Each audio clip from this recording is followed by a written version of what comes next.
खुलुमबाय स्टुडियोआव दं आंखिलिकां ब्रह्म दिनै श्री श्री लक्ष्मी फुजा फोरबो फालिदों दै गुसु सेसाफानि बाजाराव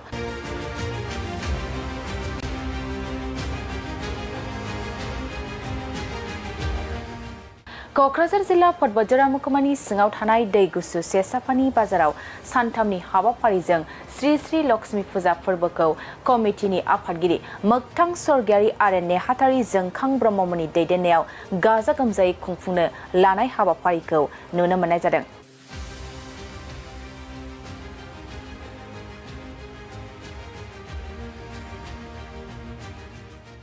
फुंबिलिनि समाव ब्रह्म धोरोमनि जयग होनाय आरो श्री श्री लक्ष्मी बिमाखौ दामनाय देनाय बेम पार्टीफोरजों बरायनाय मन्दिर सिङाव थिसननाय जायो। लोगोसे हाबाफारि बायदियै बयबो गावबा गावनि गोसो बायदि फुजा एबा आरज गाबनाया जागायो।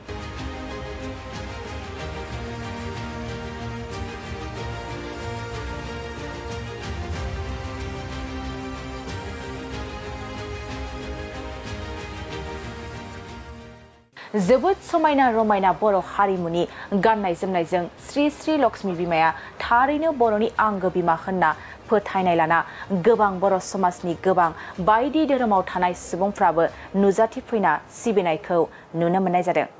बे समाव जों दा दय फुङाव जोङो जौगाहुथि होदों आरो जौगाहोखांनायनि उनाव जोङो आइ बिमा लोक्षिखौ जों सारियालिनिफ्राय लांनानै बरायनानै लाबोदों आरो बेखौ जों सानथामनि हाबाफारि लानानै खालामनाय जादों।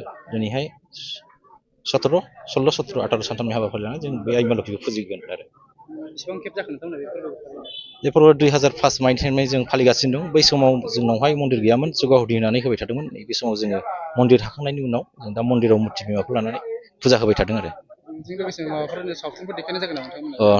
नंगौ, जों बे समाव सावथुन देखायनो लादों सानथामनि हाबाफारि लानानै। दिनैहाय दङ बर' गाब गैयै जायख्लं आरो गाबोनहाय जाहैगोन बर'नि थै बे साननैखौ लानानै दंथ'यो आरो थिखिनि बिथिंखौबो जों बार खालामनाय जायो, जौसे रां खालामनाय जादों आरो बे नंगौ, जों गासैबो रायजो राजा साफ्रोमखौबो आं बे चेनेलनि थ्रुयै खावलायहरदों जाहाथे जोंनि नैबे गाब गैयै जायख्लं फिल्म बेखौ जाहाथे बयबो ज'यै फैलायनानै जाहाथे जोंनि दै गुसु बाजाराव नायफैयो, बेखौनो आं आंनि गोसो गोरबोनिफ्राय खावलायहरनाय जाबाय। गोजोन्थों। खुलुमबाय स्टुडियोआव दं आंखिलिकां ब्रह्म दिनै श्री श्री लक्ष्मी फुजा फोरबो फालिदों दै गुसु सेसाफानि बाजाराव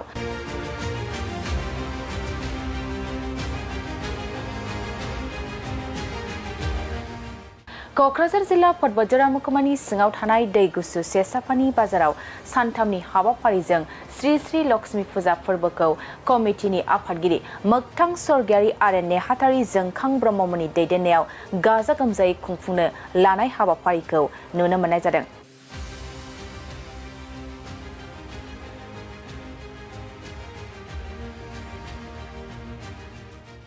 फुंबिलिनि समाव ब्रह्म धोरोमनि जयग होनाय आरो श्री श्री लक्ष्मी बिमाखौ दामनाय देनाय बेम पार्टीफोरजों बरायनाय मन्दिर सिङाव थिसननाय जायो। लोगोसे हाबाफारि बायदियै बयबो गावबा गावनि गोसो बायदि फुजा एबा आरज गाबनाया जागायो।